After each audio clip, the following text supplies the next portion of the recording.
Hi, welcome to another episode of my Voped podcast. This is going to be the last one in the series that I've kind of been covering.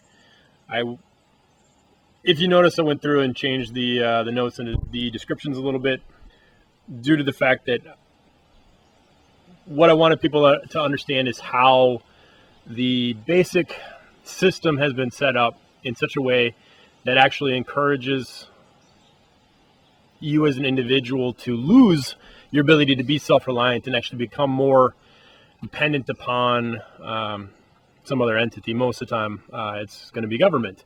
And that really just kind of stems from back where economics and the theories in economic thought branched off initially from the classical economists, Hume and Smith.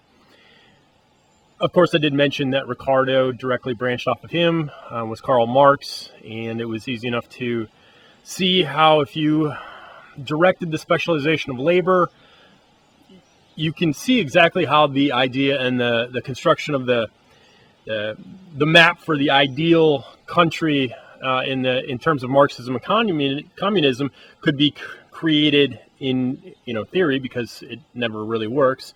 There's too many other behavioral characteristics that are always in play that are never accounted for really in almost any of the economic theories, but definitely in that one. And if you could control people to be specialized in these areas and you had a central planner, then you would have this perfectly planned economy, perfectly planned output, and everybody would share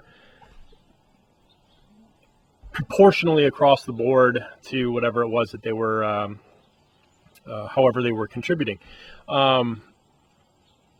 That, of course, doesn't work. It's never worked. It doesn't matter how many times you say that so-and-so didn't have it right or so-and-so did it wrong, and it needs to be done this way, it needs to be done that way. For some reason, it doesn't really matter how many times it fails.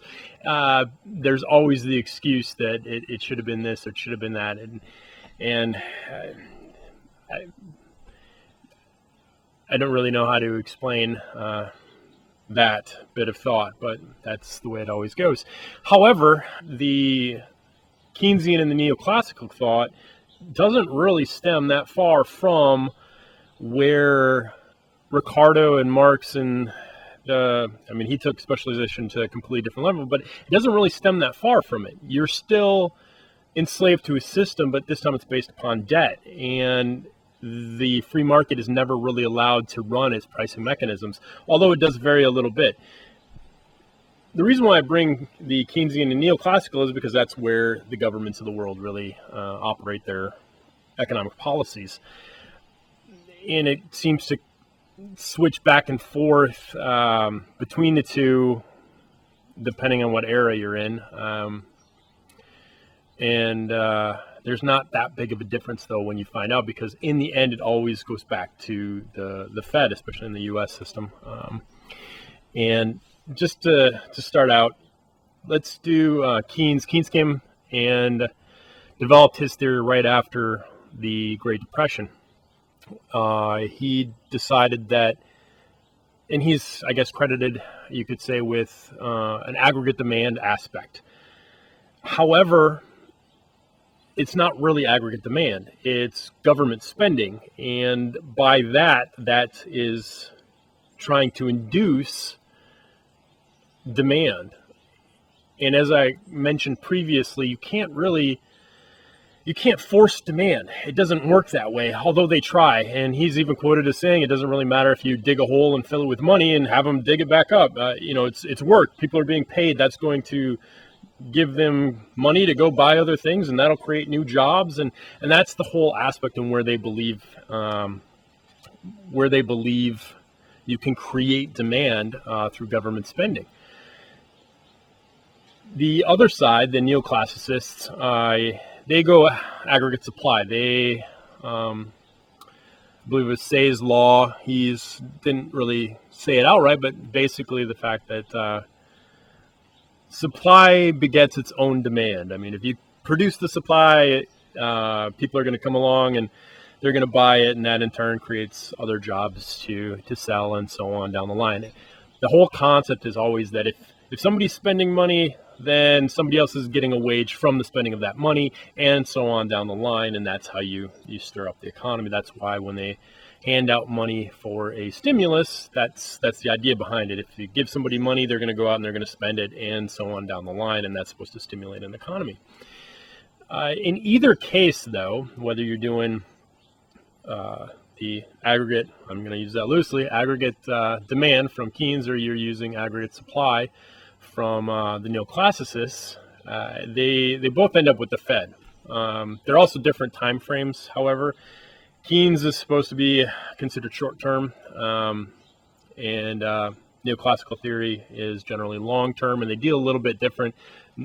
Neoclassicists focus more on the inflation measure. And in the short term, Keynes always believed that a little trade-off of inflation for unemployment was fine. However, the deeper you looked into that, it's the Phillips curve, the trade-off between unemployment and inflation. But there isn't. You can't. In fact, you get stagflation over the course of certain situations in economies, and that's where you have both inflation and unemployment. The pure fact that both those can exist at the same time kind of negates the validity of the Phillips curve. However, that's what Keynes believed. And you can go through the way the cycle works and how spending flows and how that's supposed to create jobs and other income and spending. The end result is always, regardless of what happens, that somewhere along the line the Fed has to adjust their buying or selling of the treasuries or reserve requirements or something to tinker with whatever the current government decided to do with its monetary policy or its fiscal policy. And so it doesn't really matter how you work this out. The government, to spend money, it only gets it from two sources. You can do deficit spending and you can monetize the debt and sell it to somebody else, or you can raise it from tax revenues. And those don't always make sense either, but it's essentially the exact same thing that you do in neoclassical theory, because it all falls back to the Fed that's trying to control inflation. And if you put money into an economy, it's inflation. I was listening to, I believe it was Schiff's podcast, where he was talking about having an argument with Rickards, I believe, and it was over the definition of inflation. And the believed definition of inflation from Rickards was a rise in prices. And Schiff said, well, it's just an increase in the money supply. And no, that's not the definition from Rickards' point of view. Well, it's a causal effect. If you increase the money supply, you increase inflation. And I don't really know why that became such a sticking point for the argument, or where people believed it was strictly rising prices, because it flows in to the macro equation, where if you have M times V, which is your money supply times the velocity, or the turnover of money in the economy, has to be equal to your P times your Y, where P is your prices, overall prices in the economy, and then Y is your GDP output.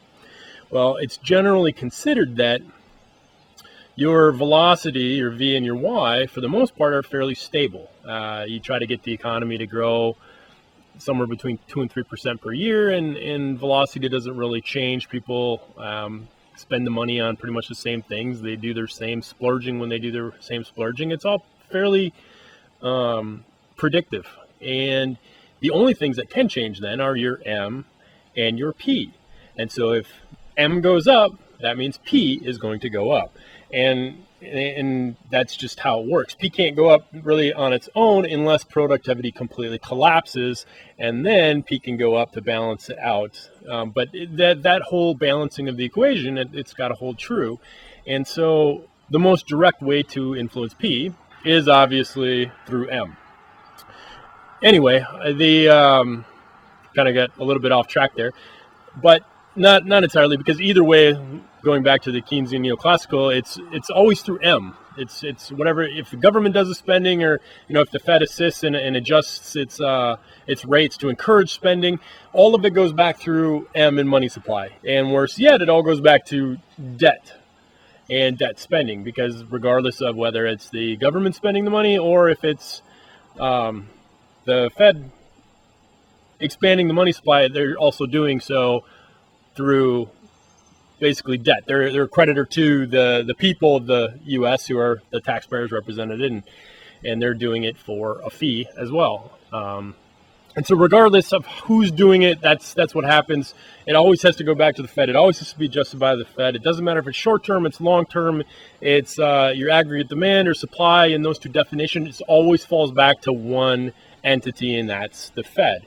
And the interesting thing about all of this, when you think about it, is the fact that when these theories were developed during the time periods, they never blamed the entity that actually was the problem, and that was the Fed and the bank itself. If you go back to look at what happened during the crash in 29, there's a lot of glossing over, but they never really mention just this. It's a huge slap in the face if you just read it. And it specifically states that banks were loaning out money backed by the stock market stocks that somebody owned.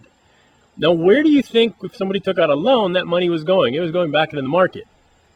And and that's why you got this bubble going on. It's not all that much different than quantitative easing, only in this case, it was the people who were doing it, and that's why everybody ended up being broke at the end of it. They were taking out loans that they would have to pay back, thinking the stock market was going up, and it was taking off, and they're just dumping money back into it. All of a sudden, it's a huge credit bubble. It crashes because there's no way nothing can keep going up. Eventually, it deflates. Well, when it deflated, they lost all the money on all the loans, too. Anything that they were saving, and if you look at anything that they were saving, and if you go back and you look at any kind of innovation, obviously you need savings to then become investment.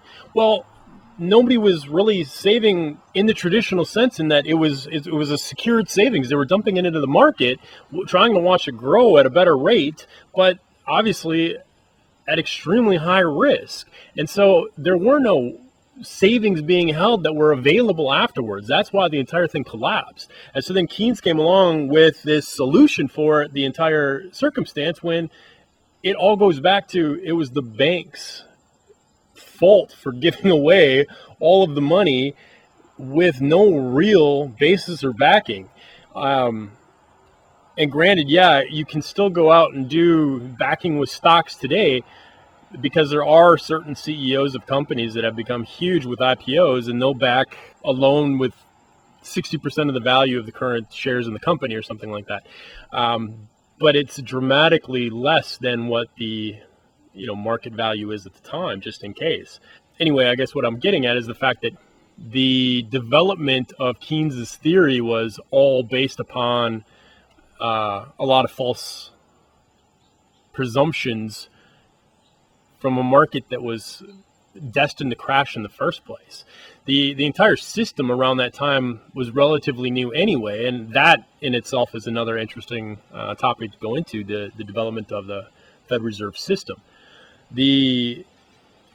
Obviously, during the earlier periods there were a couple of decade segments in between times when it was formed, and then it was disbanded, then it was formed, then it was disbanded, and they kept saying that they needed some kind of a central bank. But people, I think, must understand the reasons for needing the central bank. So all the countries needed a bank to some degree for liquidity purposes.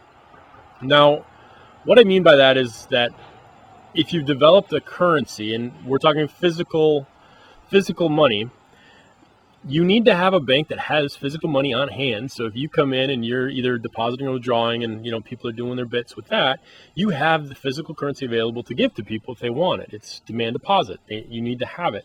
The times when they didn't have it and they didn't have enough currency on hand, that's where they ran into issues, because it doesn't matter if your bank account says you have $10,000 in it. If you come in and you're looking to withdraw even, $2,000 or $3,000, but the bank doesn't have the actual physical currency, especially back then, you didn't have the money.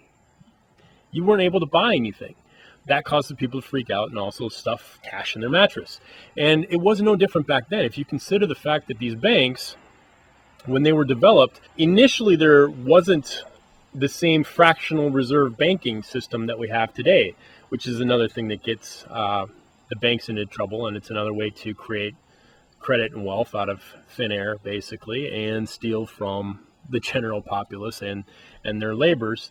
But I should define that if there was a way to do it where the development and creation actually was owed interest on that, then it wouldn't be the same deal. But the fact that it can be created out of thin air, it changes the entire scenario. And so, going way back again, these banks didn't have the ability to print money. The money had to be printed at the Treasury. The Treasury had to ship it out, and then they got a certain amount of currency on hand. Well, you had a lot of bank runs. And so these bank runs, due to the fact that there wasn't enough currency on hand, were the initiating factors to create some kind of a banking system for the United States. The argument was going back and forth between a centralized, singular bank entity like the Fed Reserve, although not exactly like the Fed Reserve, or having regional banks to kind of provide for that needed liquidity during the time period. And they kept going back and forth. They were looking at models from Europe and of course the Bank of England and a couple other models in which they actually had asset-backed currencies, the same thing. And they were looking at, if you did run out of the physical currency and you had to have more on demand for withdrawal, then it's kind of the bank's issue. And so if they had to print up more to give people, it's kind of the idea of the lender of last resort. They would owe interest on that to give the people, and that would hopefully not only provide the currency to prevent bank runs, but also make the bank be a little bit more diligent in who it's loaning to, how much it's loaning, and paying attention to the cash coming in and out of the banking system. Because you have to remember that an awful lot of our banking system that we think of today in terms of the finance for how much cash to hold, how much to loan out, and you need your reserves for losses and so on. A lot of that stuff, yes, they were aware of it, but a lot of the newer theories didn't come along for years and years after that. And so it was a little bit different. It's hard to set yourself in a scenario in a time period when you're not used to having the exact same, really amenities. Think of technology and all of those things that not only for the populace and those who are providing the deposits, but the banks themselves, and how easy it is to transfer money and have that available, and how much is digital technology and doesn't have to be money itself necessarily. And that convenience and that speed, it's a completely different dynamic to the entire system than what they had to deal with back then. But another interesting piece, in case anybody's wondering, yes, absolutely, those first banks were set up. The very first idea, was set up by a grandchild of the, I believe it was the Rothschilds, which is an interesting bit. His idea for the initial Fed Reserve didn't come into play. It was actually two other senators whose families came from actually newspaper backgrounds, but they developed the current foundation for the system that we had, but it was always asset-backed once again, and that's what they looked to establish. It wasn't until way later on that they took away the asset-backed portion to the currency and did the fiat that we're used to today. The banking system changed dramatically over the course of those years, and more power was kind of usurped by those who are the heads of the banks, who control the policies. And I think you can really see that culminate today in what's happening. But by seeing where it started and what was needed, you can see what is essential in the system and how it was able to run amok later on. Now, so the reason why I'm saying all of this obviously goes back to the like I was saying, the self-sufficiency aspect, and you become beholden upon one entity. The way it had always passed the buck from the banks, even though the banks were generally the ones to blame for most of the circumstances, all has to go back to that printing of the money, and not allowing market forces to kind of take its turn. The fact that they weren't able to provide liquidity way back then and not efficiently, and didn't pay the interest to create the liquidity, which should have been done, and some kind of an asset-backed interest owed on the currency printed when those bank runs came along. All of those things were supposed to be fail-safes and safeguards, and eventually they were all kind of done away with. But every time they were, and you went to eventually a fractional reserve system, and then you went into being able to back the stock market or back your loans by the stock market, and there wasn't any actual safety or anything put into the system. Now, granted, some of the people would have to accept the risks for, the flat out ridiculousness of that entire situation, but that caused a huge bubble and a crash, and then Keynes developed his system, and of course that was once again built on false pretenses, and then it brought in the whole concept of government spending. Now that's where I want to start from now, because it's an interesting scenario when you talk about government spending. The government doesn't have any money. It takes its money from you. And even if it spends on deficit spending and sells that debt, like I was saying in an earlier time, as a credit card to other nations, well, it's selling based upon the fact that it can tax you later.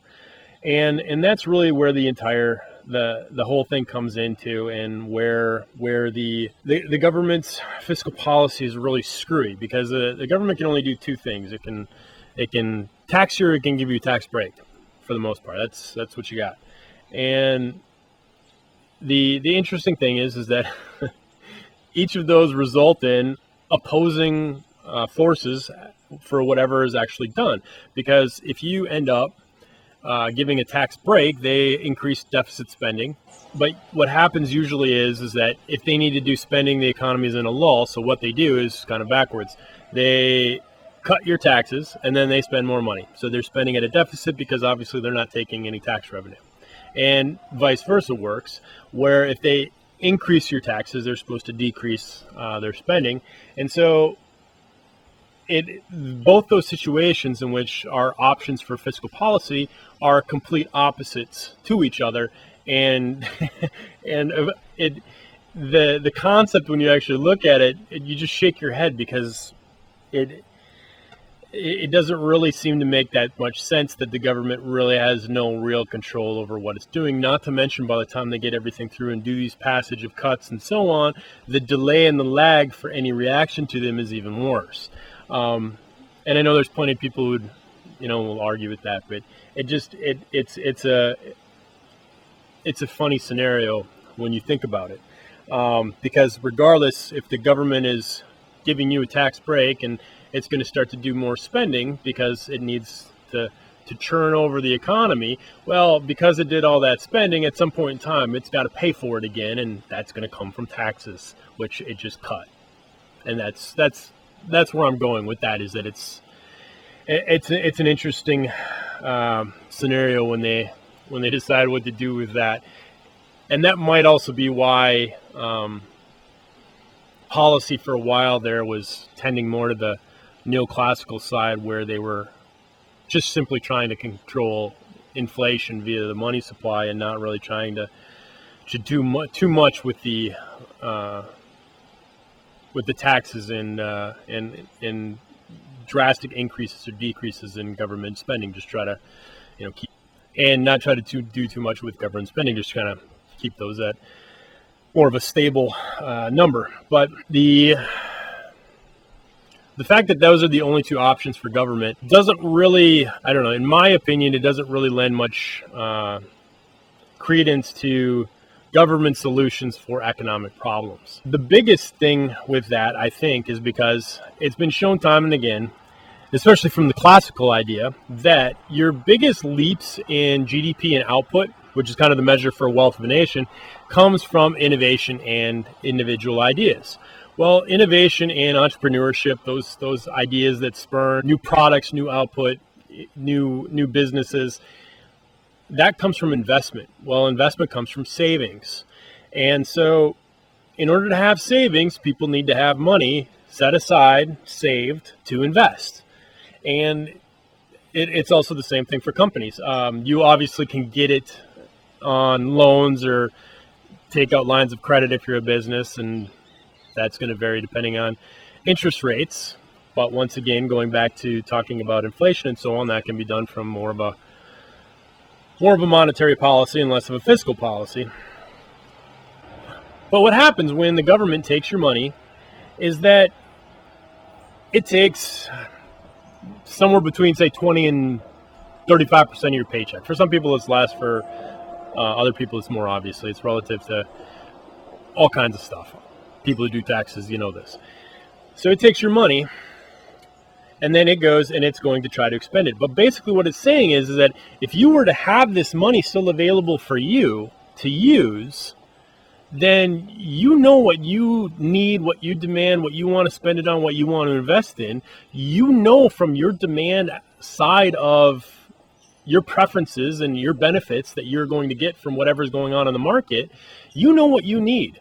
The government is basically saying, we're going to take your taxes and we know what you need and we're going to spend it. But what's worse is, so not only do they take your money and not let you spend what you need or you think you need it on, they take your money and then they spend it on other government projects. But all of that money that is spent, obviously they take taxes out from those people, so it's even reducing its effectiveness. And hopefully that you can kind of get that as a concept, because if people pay out for wages or they pay out for other things, once again, it's kind of like that idea of being doubly taxed, like dividends from a corporation. The corporation gets taxed on them, and then if you get the dividend from them, you're taxed on them for income. Same thing. Government takes your money, which it's already saying that it knows how to spend better than you, and gives it to somebody else to do a job. Well, then it actually taxes them back on that income, and so you get even less productivity from the money that's invested, because government is just wasting all of your money on taxes that it's taking back. And then on top of it, what makes matters worse is, at least you could argue, and I'm sure Keynes did too, that if the government spent the money on actual infrastructure that could induce productivity or support productivity, then there you can say, okay, yeah, that's what the government's there for. That's what my money's going to. It's for roads, it's for electrical infrastructure, water infrastructure, utilities and all that. It's for things of that nature. It's for defense. It's for these things which you get a benefit from. But now, if you've looked at government spending, where does it go? A lot of it goes to transfers, and it's wealth transfers, and that's exactly what it is. It's wealth redistribution, and that doesn't really give any productivity. I don't know how many times you can see where the government has done a wealth transfer and there's actually been productivity that comes back from that. And definitely not any real kind of returns that you can say are necessarily beneficial for society. Obviously you can argue that. Plenty of people do. But when the taxes are no longer going for infrastructure development and it's just basically, passing your money to somebody else, that's not a productive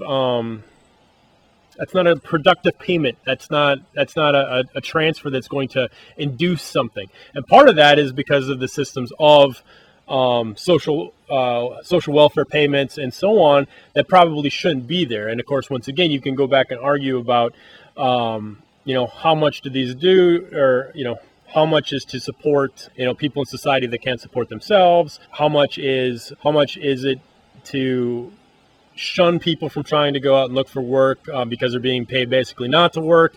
And especially right now during our situation in COVID, that definitely comes up with the $600 unemployment benefit.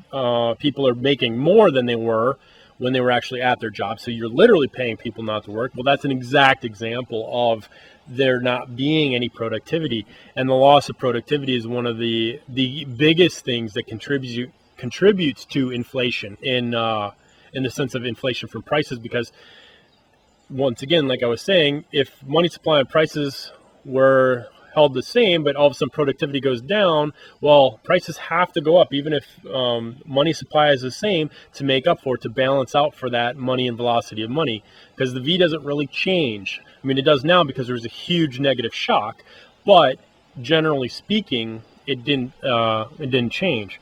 And so you lose tons of productivity, especially as a nation has developed and matured. That's where we're at now.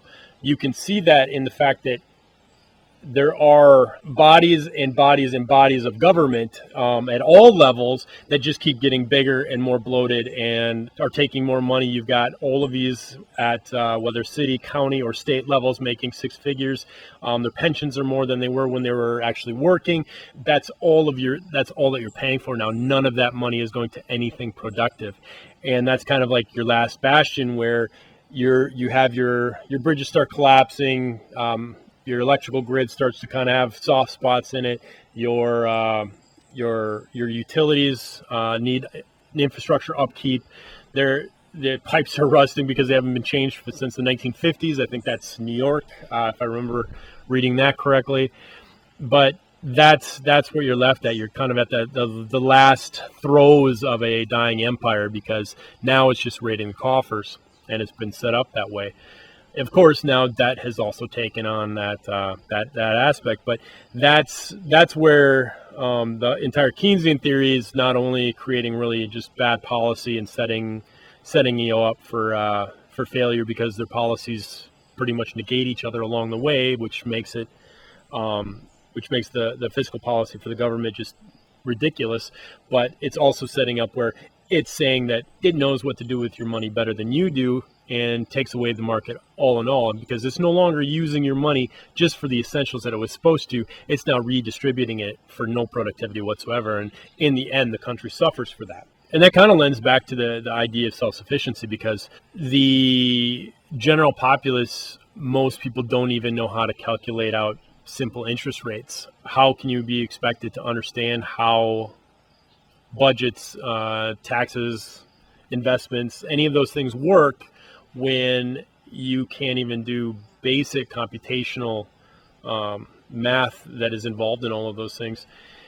And of course, people will have their financial advisor or someone do, their calculations for them or whatever. But going way back to the concept of specialization, at what point is it too much to have lost all of the skills to do everything? At what point do you cross where it's like you're now beholden to somebody else to do everything for you, because you only have one skill in one area and you can do nothing else? That's no longer a high skilled worker. It doesn't matter whether you have a specialization as a PhD. If you can't do anything outside of that and can't relate to anything outside of that, your specialization has now brought you full circle back to being useless, pretty much. And if you don't understand what I'm saying with all of that, then you're probably one of the people who circles all the way back around. I remember having an interesting conversation when I was working. It was an elderly gentleman who he should have been retired. He was called back. He was an engineer for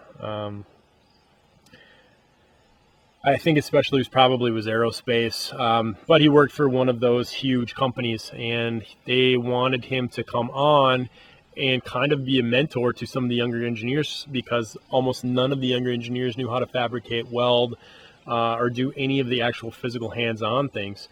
That is another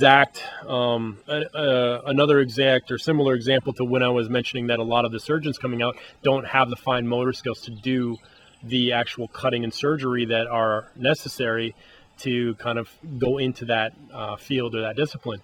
So these are the things that I'm talking about, where you've got the entire economic policy of the system, the banking system, the way they take your taxes and redistribute them, all of these things, the fact that you have to be specialized in a given area, but now you know pretty much nothing in anything else. And I think a lot of people might, remember back to going through, say, high school or college or whatever, and you only focus in that one area and then you don't know anything outside of it. But have you ever noticed how many areas all blend together, but you never get taught like that? Well, anyway, it sets you up to be dependent upon somebody else and an entire structure that's set up financially to basically make you subservient to the system. And And that's exactly what you do. You go and you do your one job and you get paid. And, if you lose your job in that area, how many can go to somewhere else? You almost never can. But in theory, in economics, you're supposed to be able to, but, you really can't. You don't get to keep your tax money because somebody's always taking it and they're spending it really what ends up being on their wages, or they're transferring wealth and they're not really spending it on anything that's productive or beneficial for society, and they're telling you that you don't know how to spend your own money. And this is how, I don't know, this is how the entire system is set up. And this is kind of what drives me nuts. But even going from the other perspective, you're doing the neoclassical perspective, and you're looking at your long run, and they're just running money printing, and they're running expansion or contraction in the phase, trying to control inflation. They're just looking at long run and figuring that that's something that you can do. Only it's shown, I think, time and again, that it's just something you can't. One of the best indicators should probably be the fact that if you run back to the last time when we had massive inflation, and it had to be a big correction. Now it's with that was during Carter's reign in the 70s, and I think it was 74, 77. You're running 17% interest rates, and it had to run hot during that time period, as to quote the Fed, to contract the money supply and get the economy running again, but real economic numbers, or real economic growth and output, and then it finally did. But we have never seen that since. It's been a steady decline in interest rates since that time period, and it's come all the way down, and now we're at zero because it's never been rebooted. It's never been allowed to redo what it's supposed to do. Why? Because it's bad politically. And so you have the very same entity that's now decreased the value of your dollar, your purchasing power, all the way down to nothing. And I'm sure you've read articles that if you have any interest in markets and finance at all, that's where you're sitting at, and it's zero. And you can't. It's funny because it shouldn't be. The inflation should be 12 or 13% right now, easily, but it's being suppressed, and it can be suppressed because every area that would give you an indication that there's supposed to be some kind of an inflation premium associated with the interest rates have been taken over. It doesn't matter whether it's treasuries or bonds or junk bonds, or it's all gone. The only thing that doesn't is your commodities. You can cite gold if you want, but it's going up in value. Yeah, people are buying it, but also because the dollar's going down. And it's you're going to see that happen really they've raided and stolen what's left of the Treasury through these policies and through people's inability to be sufficient. And it's not just the financial policy, although that has a huge portion to do with it. It's also just government policies in general, where you can't, and I think I probably mentioned this earlier, you can't grow gardens, you can't have animals to raise, you can't be off the grid, you can't be off the system, you can't have your own electricity generated from wind power or solar power or whatever. You have to be on the grid for everything. And if you're not, then they come in and they'll take your kids from your family because they'll say it's not up to code, or it's not this, or it's not that. And these are, once again, city governments, state governments, county governments, doesn't really matter what it is. They all are there to take your money, take your tax dollars, and keep you subservient to the system through this entire mechanism that has been set in place. And little by little, that mechanism has kind of branched out, initiated by banking, financing, and economic policies through the upper levels of government that are now filtered all the way down, and kind of blended everything into one. People have actually lost the understanding of where the divisions were supposed to be, and even what the divisions, why they were there to try to help people maintain their liberties, but those are all burned out as well. The last point here that I wanted to talk about in this segment was the inflation deflation, because it does lend into this, and so many people are talking about, oh, it's going to be deflationary, and I kind of chuckle because these are heads of huge banking entities or financial institutions that are talking about this, and if you go back to the basic formula I was talking about, MV is equal to PY, the approval for the trillions of dollars of stimulus is all new money. And in case you haven't noticed, there is no GDP output, or limited, and definitely declined from where it was at. The velocity of money has obviously declined, and the only other thing that's on the equation is prices. And I don't know if anybody's really noticed, but prices haven't declined anywhere. There's no deflation. And so I don't care whether you do it in the money supply terms or you do it in the price terms for your definition of inflation deflation. Well, money supply hasn't deflated and prices haven't deflated. Although if you go back to read any of my Twitter account mentions or whatever, deflation occurs in shocks in specific areas of the economy. And the reason why is because people, when push comes to shove and it's their survival on the line, they only spend in areas which are necessary for their survival. And that's a given. Any other area, you're going to see gradual price declines to make up for the fact that nobody's buying that, supply and demand concepts. But the areas where you're getting limited supply and people are buying more, you're going to see inflation. And you can see that all over. I don't know, I mentioned lumber. But now it's going into food prices. And of course that probably should have been understood. There was a deflation, but that's because there was so much food produced for all of the restaurants that they had to dump all of it to maintain the price. Well, now that all that food has been dumped and the restaurants, and so they kind of balanced that out now. Restaurants tried to restart, but obviously restaurants aren't at the level they were at. But also, I would be willing to bet that none of the food production has actually increased to the point where they thought all the restaurants were going to run anyway. Why? Because food production doesn't work like that. It doesn't react that quickly. And so you're sitting at this level where you're now going to see food prices tick up because that supply has gone down so low. It didn't anticipate a jump.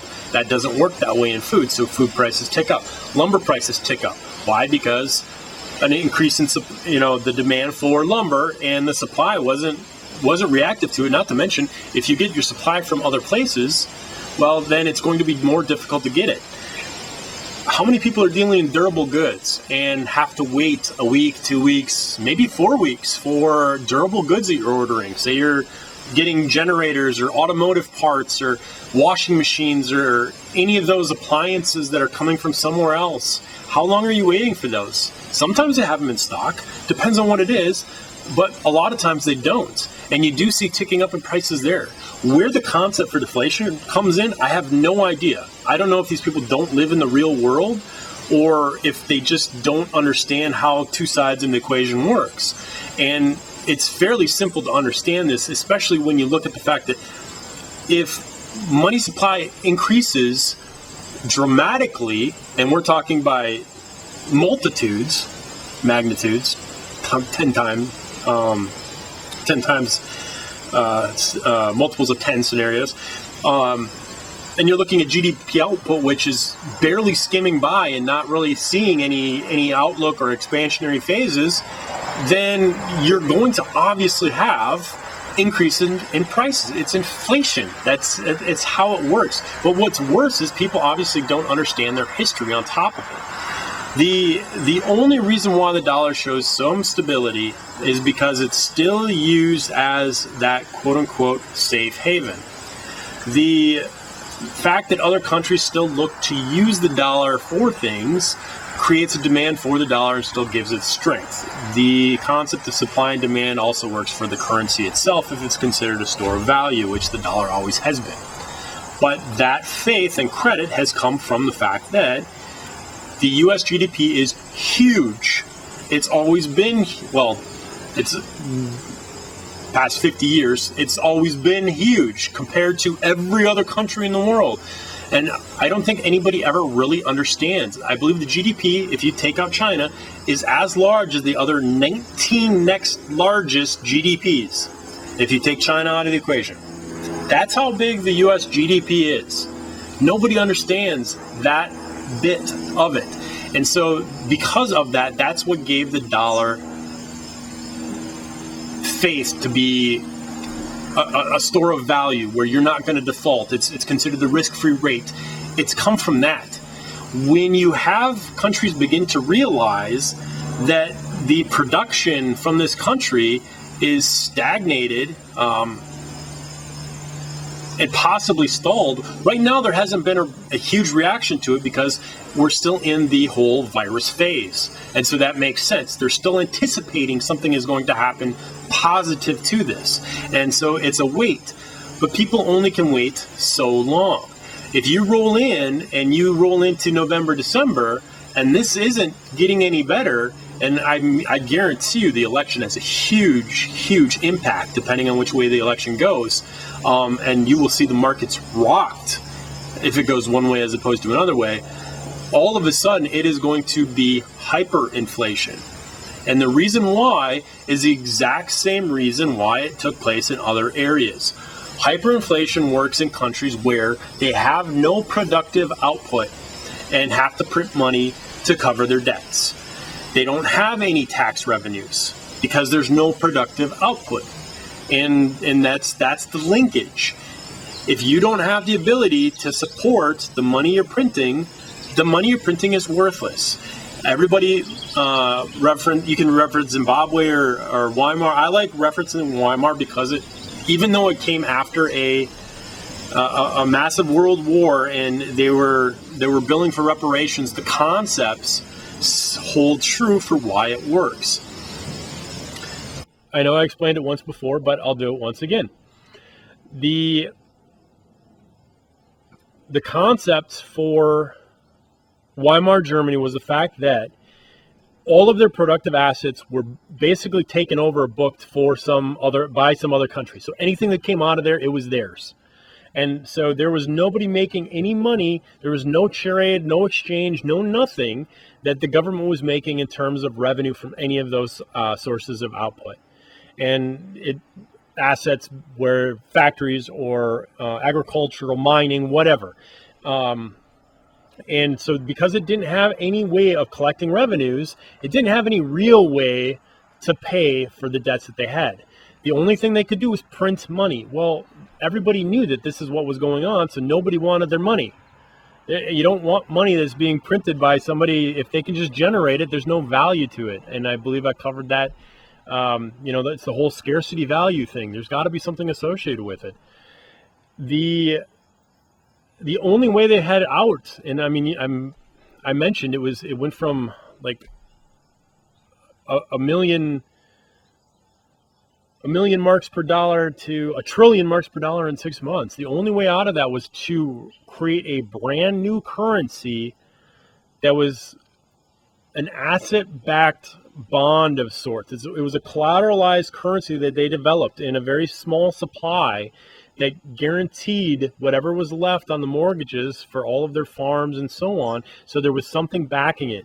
When they developed that as their secondary currency, they finally were able to start getting small amounts of credit and reestablishing some kind of a financial stability and credit model. And then after that had happened, they developed a brand new currency and they were stable again and able to go as they had before. But it didn't happen when they didn't have anything productive to trade. There was nothing that they were being backed on. And people miss that whole concept that money isn't just currency. Currency is just fiat. It's the paper. It's being printed. Money is something that's actually has something behind it. Whether whether it's labor, whether it's a commodity, whatever. And you can still say that tax revenues representative of labor. And you can still say that. It doesn't matter. Your currency is still represented by the labor and the output of the country, even though it's spending and you collect taxes or whatever. It's still that's how it's represented. Now you can do commodities. You could do gold. You can do salt. You can do timber. You can do whatever it is you want, but it has to be something that is of value to other people for them to want to hold your currency. And the best thing from the U.S. was its financial services and such that it provided, and all of the quote unquote skilled high level services offered, and then you can see from the foreign direct investments and that sort of thing that the money always came back in, because in our market, that's where you had the opportunity to make large profits. Once again, that goes back to the fact that, like I said, if you look at how large the U.S.'s GDP is, it's monstrous for the size of the country. So many people do not remember that the U.S. it's a large country, 300 million people, much more so than all of these other ones. And this should also be something you keep in mind when you're looking at rates for virus infections and so on too, because your other countries like the UK, Germany, and so on, they're tiny. They're the size of states in some cases. They're not really that big, 40 million people or 30 million people. They're 10 times as small as the US is, and it's something to bear in mind.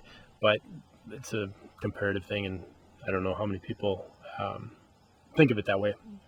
Anyway, going back to the money aspect, if the U.S. doesn't have any productivity, they're not exchanging anything. The money that they're giving is just being printed off a press, and there's no actual tangible output that is going to be associated with that. So at least when we do have that output, we are benefiting other countries as well, and we're benefiting them with jobs through manufacturing. You don't have to be a huge fan of outsourcing, but I mean that's actually was beneficial to these other countries. That's another reason why dollars were always accepted. Not to mention you have to buy other things, oil and so on, in dollars. But if this doesn't happen, and there's a huge contraction to our economy, or there's no output, and it remains how it is right now, there is no need to keep dollars, and there is no need to have any faith in it. And the crazy thing is that not only will you see that hyperinflation, but the fact is that we do not have the productive capability and the infrastructure anymore to do what we did during World War II. There aren't the factories, there aren't the electrical capabilities or the distribution capabilities to do the factory manufacturing type outputs. If you had to start up and you had to start firing the steel mills and fire up the coal mining operations, so you could do the smelting operations, or and then fire up the.